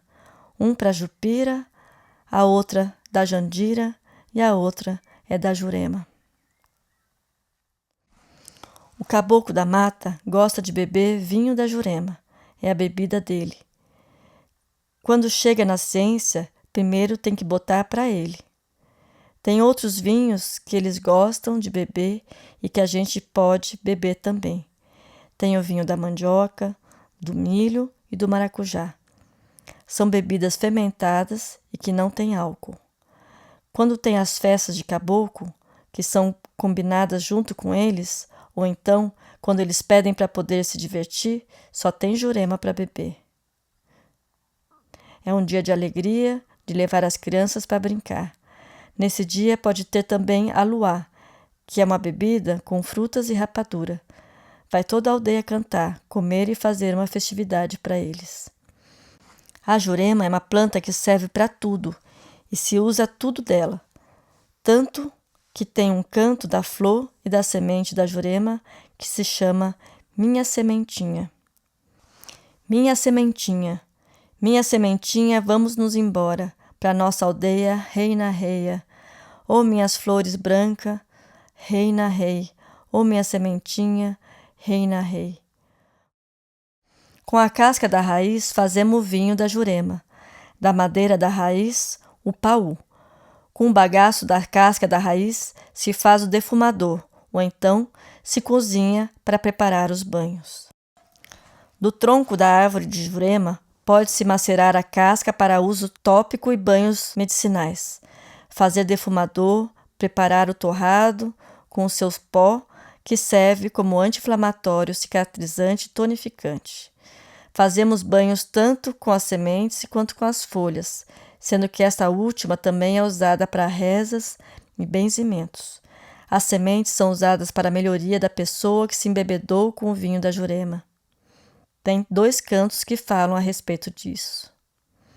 Caboclo bebeu jurema, caboclo se embriagou. Com a fulô do mesmo pau, caboclo se alevantou. No alto da jurema, lá no alto da jurema, já mandaram me chamar. Oi, toma jurema, vai tomar para derrubar. Oi, toma jurema, vai tomar para levantar. A ciência da jurema. Jurema deu um grito. Jurema deu um grito, que todas as matas se estremeceu. Jurema deu um grito, que todas as matas se estremeceu. Aonde anda os caboclos da jurema, que até agora não apareceu. Aonde anda os caboclos da jurema, que até agora não apareceu. No começo, não tinha jurema aqui na aldeia. Então, como nós fazíamos a nossa jurema valer? O nosso caboclo, chefe das matas, ensinou o pajé a fazer. Mistura fumo, alho e água junto com as palavras de benzimento. Ele, o caboclo, benzia e todo mundo que bebeu falava que era jurema mesmo. Até o sabor era o mesmo. A jurema é ainda mais sagrada porque aqui tem e quando nós temos, fazemos o máximo para não desperdiçar. Nós usamos no ritual do toré e na ciência para fechamento de corpo. A bebida da jurema é a verdadeira identidade do indígena. Tanto é que se for beber e cuspir, vai sofrer. Não tem ciência sem jurema. A gente faz a ciência para receber orientações e informações do que vamos fazer lá na frente. Por exemplo, a respeito das visitas que vamos receber. O que faremos com elas? Os mestres orientam. Os preparativos para o ritual da ciência, que se faz na quarta-feira, começam no fim da semana. A gente avisa do ritual e a partir de então já fica sem relações sexuais e sem beber. Existem algumas restrições de quem pode ou não ir. Por exemplo, a mulher que está menstruada não vai. Se a gente estiver com um pensamento ruim, também não vai. Na ciência, além de beber o vinho da jurema, a gente bebe também vinho de milho, vinho de mandioca e vinho de maracujá. São vinhos que a gente bebe, faz remédio e banhos. A gente toma todos os vinhos e, apesar desse nome, não tem álcool. A gente sempre explica que é uma bebida fermentada e sem álcool. Para fazer o vinho da mandioca, você precisa cortá-la em pedaços, cozinhar até amolecer, amassar com a mão e colocar no pote de barro para descansar. Para fazer o vinho de milho, primeiro precisa debulhar o milho e pisá-lo no pilão ou quebrar no dente. Depois tem que cozinhar em panela aberta no fogo de lenha. Quando pronto, a gente coloca no pote de barro para esfriar. Em seguida, adicionamos água para fazer algo que é tipo um suco. Para o vinho de maracujá, tem que cortá-lo em pedaços, em cruz, cozinhar, depois amassar com as mãos para tirar a casca. O cozimento tanto da mandioca quanto do milho e do maracujá deve ser feito sempre em fogão a lenha e com panela aberta, não pode ser pressão e nem no fogão a gás. O preparo tem que ser natural. Quando prontos, primeiro a gente oferece para os encantados, depois a oferenda e antes de espalhar o milho entre a gente, adicionamos água e açúcar e oferecemos novamente para eles. Só depois é que a gente está autorizado a beber. Não pode beber sem oferecer para os encantados. No toré, a gente bebe somente o vinho de milho e jurema, e na ciência a gente bebe os 3, e jurema também. São os caboclos que ensinam na ciência. Quem faz a orientação sobre espalhar o vinho é o caboclo, chefe da mata. Se ele não estiver presente, é o pajé que distribui. Tem um canto feito pelo pajé, a Joanã, que fala do dia da ciência de um modo que o não indígena também pode vir a ter uma ideia do que a gente faz lá. Na aldeia, quando tem ciência, a gente diz: essa semana a gente vai fazer ciência. Depois vai avisando um para o outro. Hoje a gente vai beber vinho. Daí veio o canto que fala sobre os 3 vinhos distribuídos na ciência. Hoje tem ciência e vou beber o vinho. Vou beber o vinho, mas não bebo sozinho. Vou beber o vinho de milho. Vou beber o vinho com todos os meus índios. Vou beber o vinho de mandioca. Vou beber o vinho debaixo da minha oca. Vou beber o vinho de maracujá.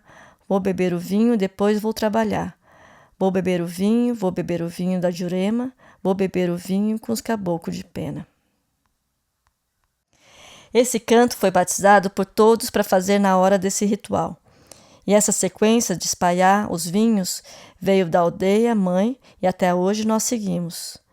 A gente fala espalhar o vinho, porque é quando a gente vai compartilhar do canal que nos liga com os mestres encantados, que trazem conhecimento, sabedoria e conselhos.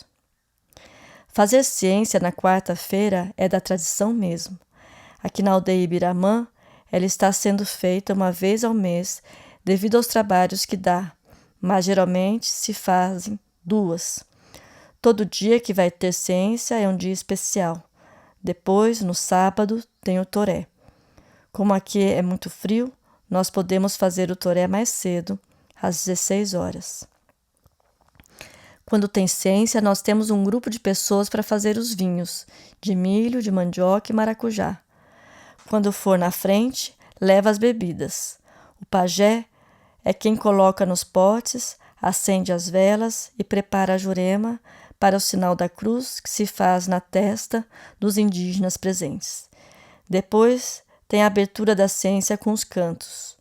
Os mestres aparecem, dão seus recados e passam seus ensinamentos. Os mestres encantados gostam de reza. Aí é que o mestre autoriza para a gente também beber o vinho. Se o mestre dono do terreiro, o chefe das matas, ou seja, o cacique caçador não vir, o pajé é quem autoriza. Com os quiriri é sempre assim, trabalham todos unidos.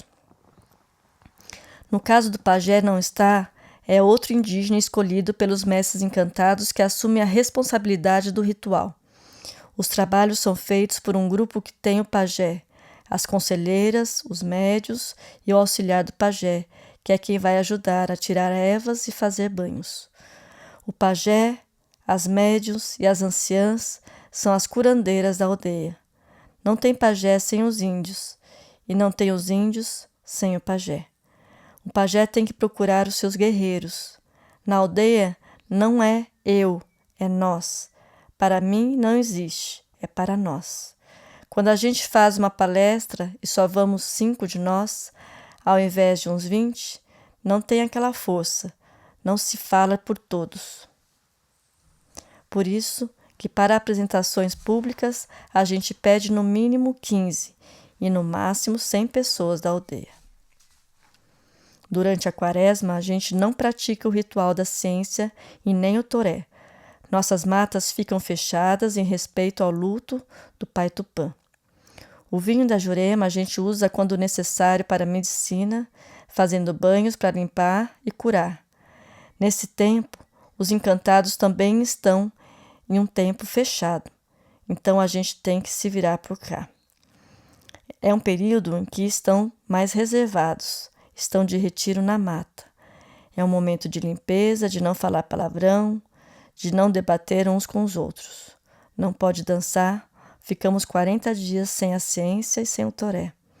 Mas se precisar, se for um caso de emergência, tem que levar para a casa da ciência, pedir autorização aos mestres encantados e eles vêm para ajudar a gente.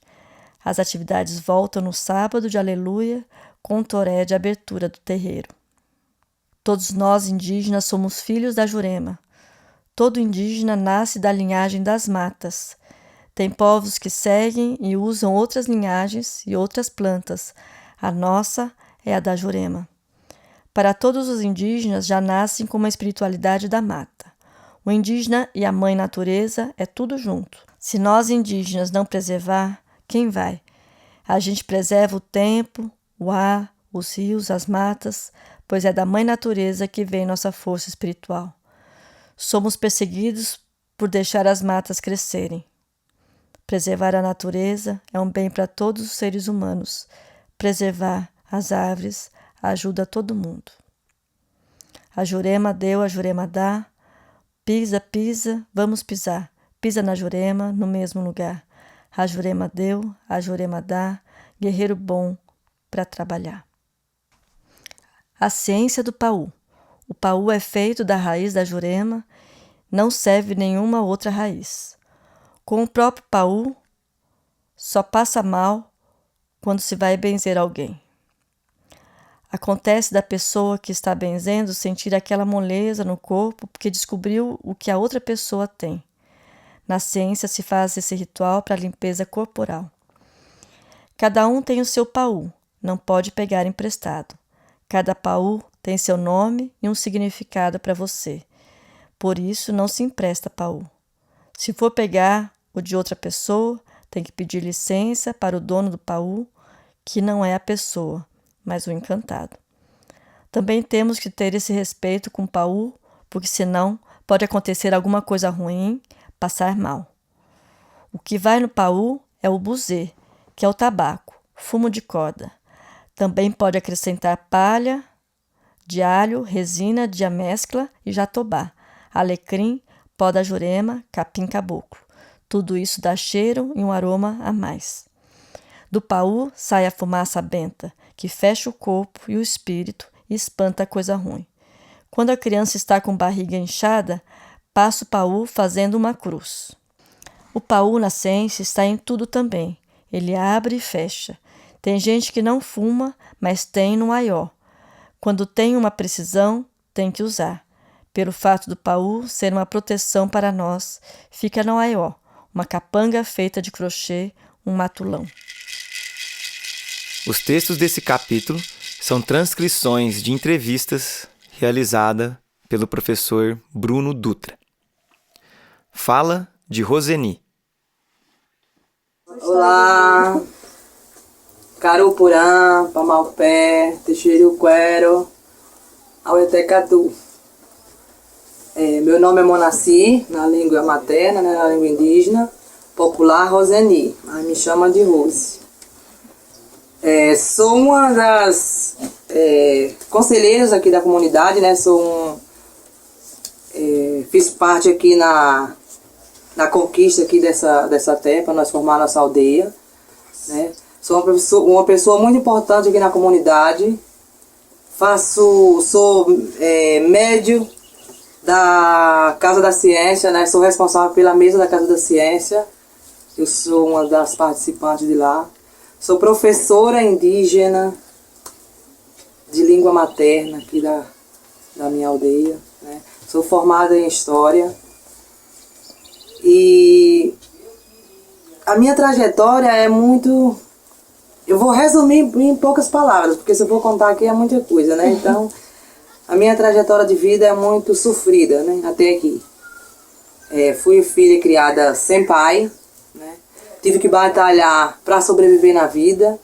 Comecei a trabalhar com 9 anos de idade, sofri pra caramba. Me casei com 16 anos, com 22 anos fiquei viúva e de lá pra cá só sofrimento.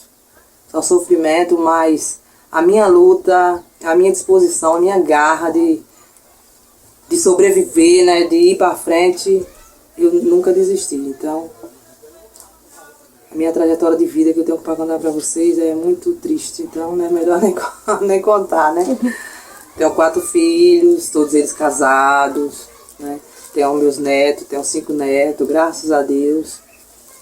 E é por aí. Tem muitas ervas. Tem ervas de banho, tem ervas de chá e tem ervas de defumador.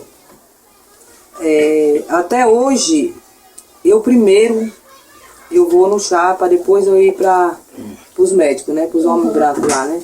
Primeiro a gente se cura em casa com chá.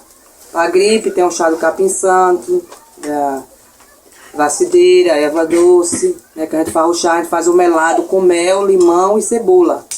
Faz esse melado e dá para a criança e corta a gripe. Também tem o chá do limão com alho, né? Você corta o limão em cruz, o alho também em cruz, põe para ferver, coloca o mel, faz aquele melado e dá para a criança. Aí corta a gripe. Eu tenho uns relatos, né, memória viva, que até hoje se eu fechar os olhos eu vejo, sobre as pessoas de cura que através da nossa erva, através da nossa ciência, graças a Deus hoje está firme e forte, né? Teve um menino que já foi com a vela na mão, que é meu filho Cauã, né? Que estava morrendo, levei para o hospital, e só chorando, nós tiramos do hospital, levamos para casa da ciência, trabalhamos com eles lá a noite toda, no outro dia, graças a Deus, ele amanheceu melhor. Né? E tem vários, né? Tem mulher que estava perdendo o bebê, e através das nossas rezas, dos nossos banhos, do nosso defumador, graças a Deus, não perdeu a sua cria. Tem vários relatos, né? Teve uma questão também sobre o defumador. Lá na aldeia Quiriri, lá de Muquém, de São Francisco, né, lá na Bahia, quando nós morávamos lá, teve um rapaz lá que pegou um espírito ruim, né? Espírito ruim, que a gente diga, é espírito do vento, coisa do vento. E aí esse menino ficou doido, agoniado. Aí a gente levamos ele lá para casa da ciência lá, né? Levamos ele para casa da ciência, seguramos eles lá, foi obrigado 2 homens segurar ele. E a gente preparou um defumador bem forte, com todas as ervas bem forte, e demos um defumador nele, e aí retirou o espírito ruim. Ele voltou a si, parece que ele estava dormindo, né? Como se ele estivesse dormindo, disse que não viu nada, e voltou a si e ficou normal. Graças a Deus. Então a gente tem relatos muito fortes, né? E vivido, né, na Casa das Ciências, e temos a cura, né? Nós temos a cura e temos como garantir que isso é válido, pode fazer desse jeito que é válido. Através disso tudo dos nossos mestres encantados. E nós não fazemos nada sem permissão deles, e não fazemos nada sem ele vir e nos dar as orientações como nós devemos fazer. Né? Teve essa questão também do coronavírus. Por que nós não pegamos a coronavírus no auge da coronavírus no início? Né? Por que a gente não pegou? Porque no início os mestres veio, né? Ensinou um remédio que é segredinho, que eu não posso falar, as raízes, né? Foi 7 raízes daqui, que a gente, das ervas daqui mesmo, já daqui da aldeia Biramã. Então eu fui recolher essas ervas, ele me falou no meu ouvido, para mim não falar para ninguém, porque senão o remédio não ia valer. Então eu recolhi essas ervas, fiz um banho, vocês lembram do banho, né? Fiz um banho, aí todo mundo veio, pegou e tomou o banho, graças a Deus nenhum aqui pegou coronavírus. Nenhum. Graças a Deus. Então, essa aqui é uma erva chamada milindro, né? Eu trouxe ela da Bahia, aqui em Minas Gerais não tem essa erva. E aqui é uma erva para prevenir contra infarto no coração. Né? Pessoa que tiver com bate-com no coração acelerado demais, né? Tiver nervoso, é só pegar essa ervinha aqui, ó, e fazer um chá. Mas só que o chá não pode ser fervido dela. Porque se você ferver, você mata a essência da erva, né? Você mata a essência dela. Então, ela fervida, não é que não vai fazer efeito, né? Vai fazer efeito, mas não como ela natural. Né? Você pegar ela, esfregar, botar na água e tomar. Ou então pegar ela, coloca no copo, pega água quente, ou então água morna, coloca e abafa. Né? E ali fica toda a essência da erva e não tira a essência da erva. Né? Para ela fazer o efeito. E ela veio da Bahia. Veio da Bahia, que aqui não tem ela, milindro. Aqui meu pai de meus meninos, ele tinha problema de coração, ele tinha uma veia entupida do coração, ele tomava isso aqui direto. Milindre direto, tomava isso aqui. Então aqui é uma erva muito poderosa essa erva aqui. Eu trouxe ela com tanto cuidado ela, porque aqui não tem, né, dela, né. Então a gente, na minha pessoa aqui, né, eu tenho muito fé e uso muito as ervas medicinais, né? Arruda, capim-santo. Ontem mesmo nós fizemos uma panelona aqui de chá e à noite toda nós bebendo chá. Capim-santo com limão, alho, e aí a gente tomando esse chá. Goiaba, que é pra dor de barriga, né? Você pega ali 3 olhos da goiaba ali, faz o chazinho pra dor de barriga, você tomar. Então a gente tem... Ervas pra nós é essencial na nossa cura. Fala de Adenilson. Meu nome é Adenilson, né, popular Barriga. Eu sou cacique aqui da aldeia Ibiramã, querido Acré. A minha função é tipo um caçador, né? Correr atrás das benfeitorias para a minha comunidade, né? Então, aqui a gente dividiu cada quem suas funções. O pai já tem a dele, eu tenho a minha, o conselheiro tem a dela, igualmente os professores têm a deles, né? E a minha função é correr atrás dos órgãos, né, competentes para trazer benefícios para a minha comunidade. Então, essa é uma função que eu carrego comigo, né? Então, hoje a nossa ciência ela tem já resultado de cura aqui com alguns que já precisou. E a nossa cura com as nossas ervas, tem algumas ervas que a gente também já usou e já cura também. Por exemplo, o carquejo. O carquejo aqui já teve indígena de estar com dor de barriga e a gente fez o sumo dela, que a gente chama como sumo, né? Pisa ela, tira o sumo e tomou e cortou. E graças a Deus até hoje está aí para contar a história, né? É uma planta muito que a gente usava, né? Como é que diz? O genipapo. Ele é uma planta muito boa que a gente usa para tirar tinta, para fazer as pinturas. E tem a raiz do genipapo. Para dor no coluna não tem remédio melhor, né? Aquela raiz que sobe por cima da terra, que vai andando por cima da terra. Ela tem uns nozinhos nela. Aí só limpou, raspou ali por cima dela, tirou a raspa, colocou dentro da água. Uma quantidade que coloca dentro do vidro de 2 litros. Aí depois de 2, 3 dias pode tomar, e dor de coluna depois de um mês não existe mais. Pronto, aí tem mais outra erva também que a gente usa também quando tá bastante gripado mesmo, que às vezes escarra até sangue, é o fedegoso. O fedegoso a gente já usou muito, né? E até hoje a gente ainda usa.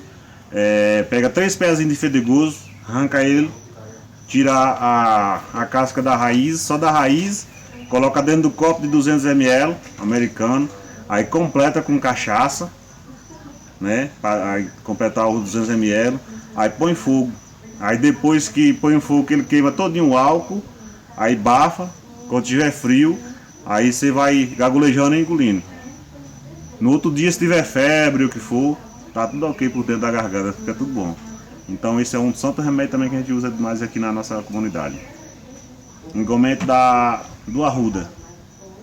O arruda, ele é uma coisa que serve para quando a mulher ganha criança em casa, aí que às vezes demora a soltar a placenta, né, que as parteiras chamam. Aí faz o arruda pisado, bem pisado também, coloca dentro do copo americano com água, ou então com a cachaça. Na hora faz com água, ou então o certo não é com a cachaça. Queima também o arruda. Depois está queimado, que põe para esfriar, faz a mesma coisa. Coa ela num pano, tira o sumo e toma. É coisa, quando ela desce para baixo, já vai saindo também, a placenta também. Então outro remédio muito utilizado também com as parteiras, né? Fala de Carliusa. Olá, boa tarde, né? O meu nome é Carliusa Francisca Ramos. Eu sou a esposa do cacique, sou diretora da escola e sou a vice-cacique. Quando ele não está, eu resolvo o problema, né? e estou junto com ele para nós resolver o problema da nossa comunidade e também buscar a benfeitoria, né? E fazer com que a nossa comunidade tenha um bem-estar, né? Vive bem, vive tranquilo e com conforto. Eu tenho alguns conhecimentos sobre ervas medicinais. Apesar que aqui em Minas Gerais a gente não, assim, não tem as ervas que a gente tinha conhecimento lá na Bahia, né? Mas eu já fiz vários remédios, vários chás, né? Vários banhos, né? Para o pessoal quando precisava, né? Que pedia minha ajuda, eu já ajudei bastante. Uma coisa que eu já fiz, que eu vi que deu certo mesmo, eu fiz foi o melado, né? Fiz o melado de hortelã, com alho, com limão e manjericão, né? E poejo. Coloquei tudo na vasilha, cozinhei, coloquei açúcar e deixei fazer o melado e dei para as crianças quando eles estavam com tosse, estavam gripados. Isso aí deu certo, né? Eu fiz, deu certo. Outra coisa também que eu já fiz, já passei pro pessoal, né? Tomar banho, né? Tem um banho de sal grosso, que tira as coisas ruins, tira as invejas, tira o mal-estar do corpo da pessoa, né? Quebra as mandingas. E tem vários tipos de banho, né? Tem banho de espada de Ogum, né? Que a gente conhece como espada de Ogum. Ele é bom também para o bem-estar da pessoa, para limpeza de corpo. Tem também o defumador na casa, né? Que a pessoa dá o defumador na casa com ervas cheirosas, que, né, por exemplo, a arruda, a lavanda, né, o alecrim. Essas são ervas que umas ervas para dar defumador na casa, né, para espantar as forças negativas dentro da casa. E também tem o chá também, que esse chá eu já aprendi aqui, né, em Minas, é o carquejo, né? Tem o carquejo aqui na aldeia tem muito. Que ele é bom também para dor de barriga. Eu já fiz, já dei e já vi que deu certo, né? Para dor de barriga, o carquejo. E tem também a pitanga, que a maioria conhece, né? Pitanga que é bom para gripe, que eu também já tomei, né? E deu certo também. Curei, melhorei. Mas o mais deu forte mais é os banhos, né? Passo mais banho pro povo. E eu também tomo, né? Meus banhos, quando eu estou precisando, eu tomo meus banhos também. E dá muito certo. Aprender, assim, eu aprendi algumas coisas, né? Com mãe e também com os mais velhos, né? Aprendi com os mais velhos, eu fui dizendo, né? O chá é bom. E eu fazia com meu menino, dava certo, né? E também os banhos, coisa da minha cabeça também. Às vezes a pessoa tá vendo que a pessoa precisa daquele certo remédio, e aí vem na sua cabeça e fala, eu vou fazer. E aí faz e dá certo também, né? Eu tenho um relato também para contar que aconteceu com a gente quando nós entramos aqui na aldeia, que eu vou resumir bem rapidão. Quando nós entramos aqui na aldeia, né? Lá em cima. Nós entramos aqui, que vocês sabem que essa terra aqui é uma terra que já passou indígena, né? E aí nós não tínhamos muito conhecimento da terra. Nós entrou de corpo aberto, né? Todo mundo. Aí ficamos lá em cima. E aí um menino, tinha uns rapazes, tinha umas pessoas que gostavam muito de brincadeira, foram pra mata e lá foram cortar madeira, e lá na mata acharam um ninho, que tem aqueles ninhos de cabelo que faz na mata, né? E aí lá esse menino achou esse ninho. Aí trouxe pra lá pra onde nós estávamos, acampados. E aí lá ele foi fazer brincadeira com esse cabelo. Botou na barba e dizia que a barba era a barba dele. Né? O cabelão dizendo que ele era o pai da mata, né? E aí, naquela brincadeira, todo mundo naquela brincadeira, foram pegar o milho, né, verde, assaram, comeram o milho. Brincando também naquela brincadeira. Aí quando foi no outro dia, ele amanheceu com dor de barriga. Dor de barriga, se cagando todo. E aí daí pra lá não foi só ele, aí era todo mundo. Todo mundo da aldeia, que nós estávamos, todo mundo que estava acampado, era com febre, dor de cabeça, tudo com murrinha, deitado dentro dos barracos, ninguém saía para canto nenhum, era deitado direto, queimando de febre. E aí nós levou para o hospital, levamos para a Poços de Caldas, e aí lá tomaram remédio e nada de melhorar. Aí eu, né, falei, nós somos indígenas, nós entramos numa terra que não era nossa, nós não temos conhecimento de nada, foram mexer na mata que não era da gente, não pediram licença, né? E aí eu, com minha experiência, peguei e falei, eu vou fazer um banho. Só que eu não conhecia também as ervas daqui. E aí eu falei, o que eu saber que se vai dar certo, eu vou pegar e vou colocar. Aí fui pegando algumas ervas, né? E aí peguei o alho, peguei o fumo também junto, misturei o tipi, né? E fiz um balde de banho. E aí botei todo mundo pra tomar banho. Aí eu dava banho de cachaça no povo, dava banho de cachaça, aí saía do banho de cachaça e ia tomar banho de remédio. Aí todo mundo tomou banho, aí o restante eu peguei e joguei onde nós estávamos, no acampamento onde nós estávamos, joguei redor o restante. E as panas eu fiz um defumador do bagaço do remédio e dei no acampamento, pronto, foi a melhora. Até hoje nunca mais ninguém chegou a adoecer que nem era, né? Naquele tempo. Essa aí é uma experiência minha, um relato que eu vivi aqui e que eu fiz, né? E que aconteceu real, né? A pessoa vai fazer as coisas que não tem conhecimento. E aí, no caso, todos nós pagou, né? Fala de Agenilton. Meu nome é Agenilton, e na língua, né, aqui na nossa aldeia, na nossa língua materna, a Joanã, batizado e com poder de cura aqui da nossa mata, da nossa ciência, da aldeia Ibiramã. Ritual de cada indígena que tem aqui na nossa aldeia, né? Então eu sou responsável pela força espiritual de cada um, né? Então eu represento isso. Sou pajé, no caso, represento a força espiritual dos indígenas. Eu uso, né, bastante nas minhas orações de cura a jurema, o paú, o alho, né, o fumo. E tem também as outras ervas, né, medicinais que nós usamos aqui na nossa aldeia, né.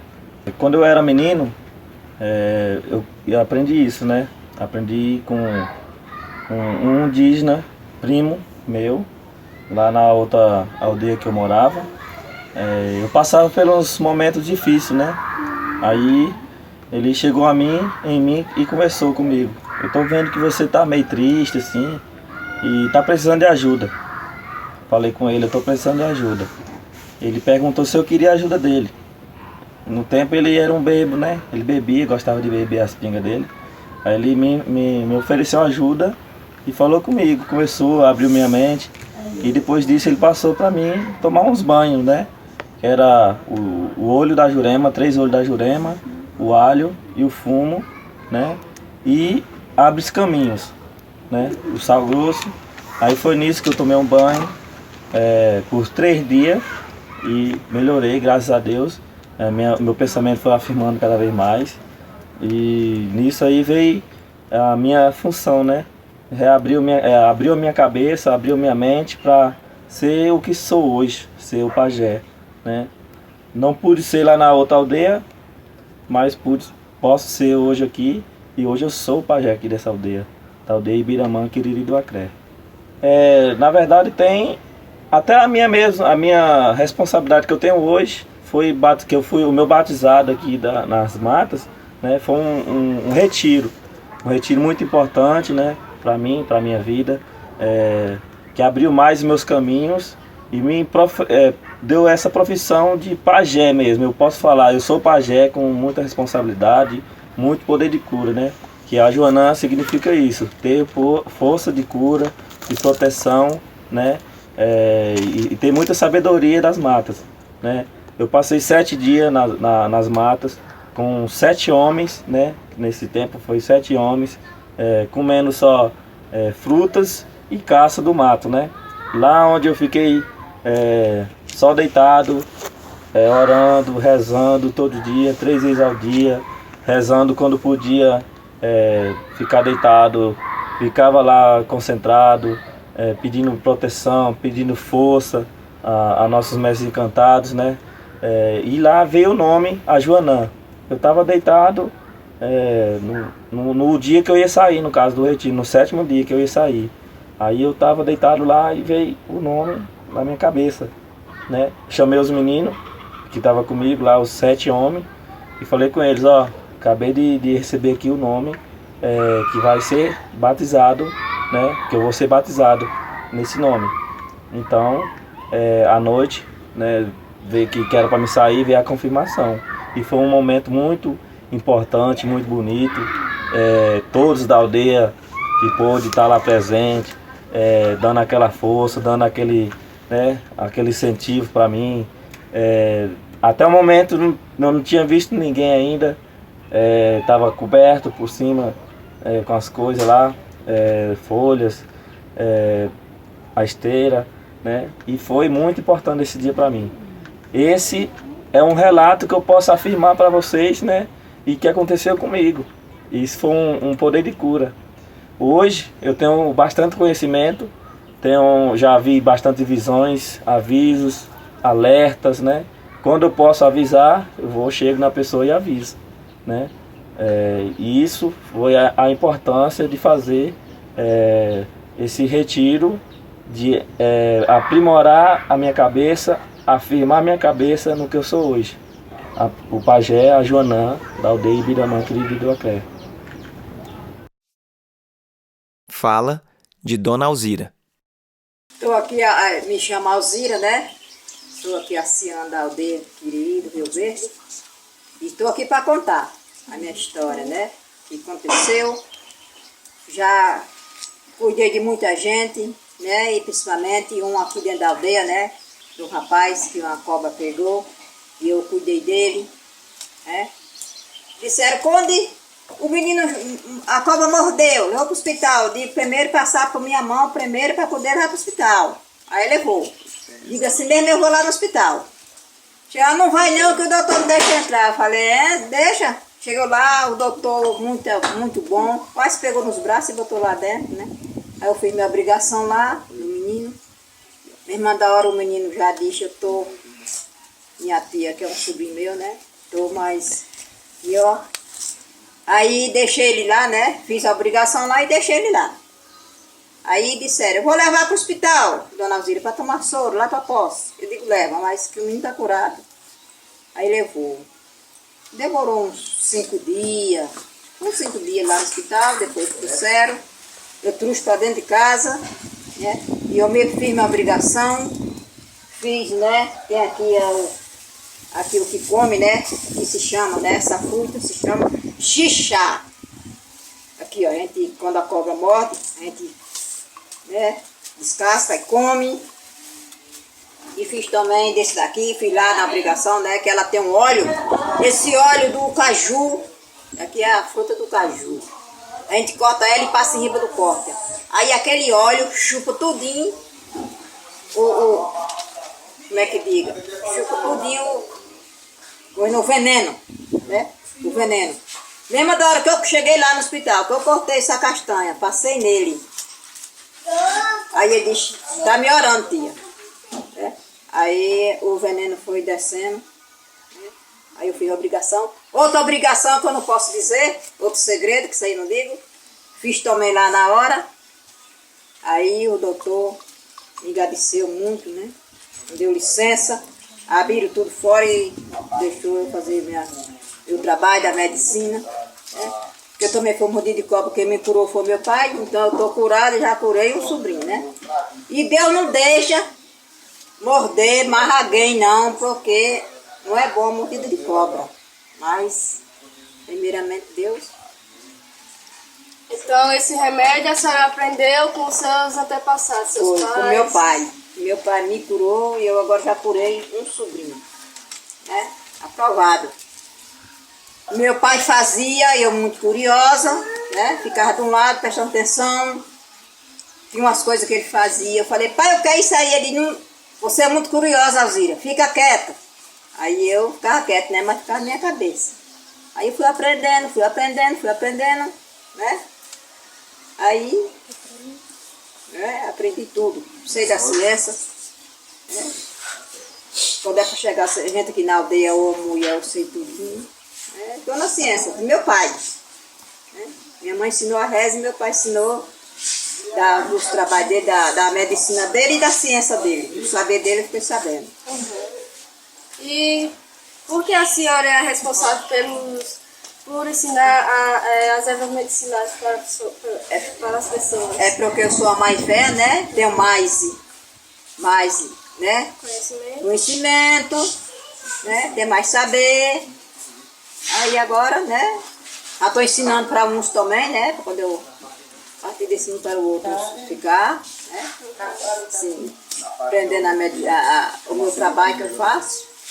E eu se sinto muito feliz, se sinto muito agradecida do que Deus me deu saber, que meu pai tinha.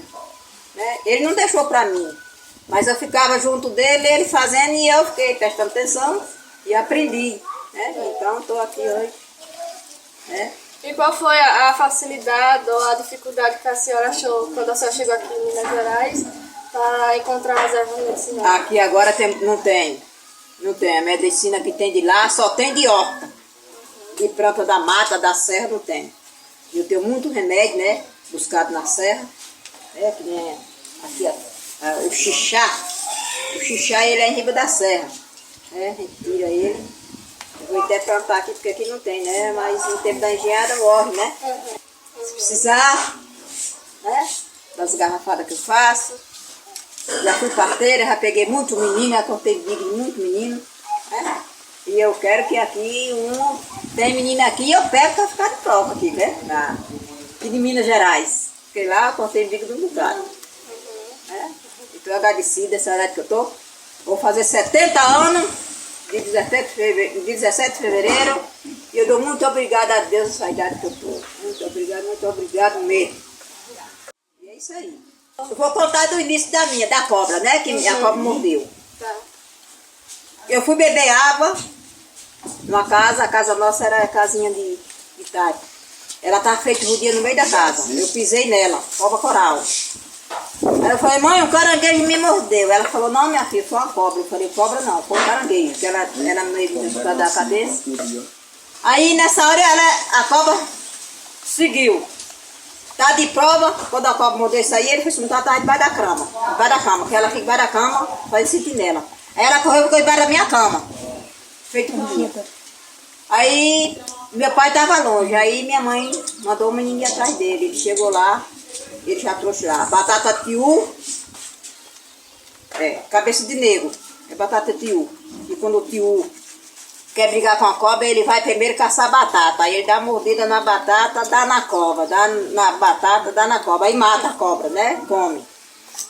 Aí pegou a batata tiu, mijou 1 litro de mijo, paiva e limão. E me deu, eu tinha jantado. Quando ele me deu, eu vomitei a comida todinha. Ela estava empanzinando. Aí eu vomitei. Vomitei, ele está salvo. Aí pronto. O meu remédio foi esse que ele me deu. E todo dele fazia a obrigação que eu fiz naquele ali, de Macedo. Só isso. Isso me curou isso aí. Né? Desse aí, fez promessa. A promessa também, eu fiz a promessa com aquilo ali. Que eu faço uma coisa e faço a promessa.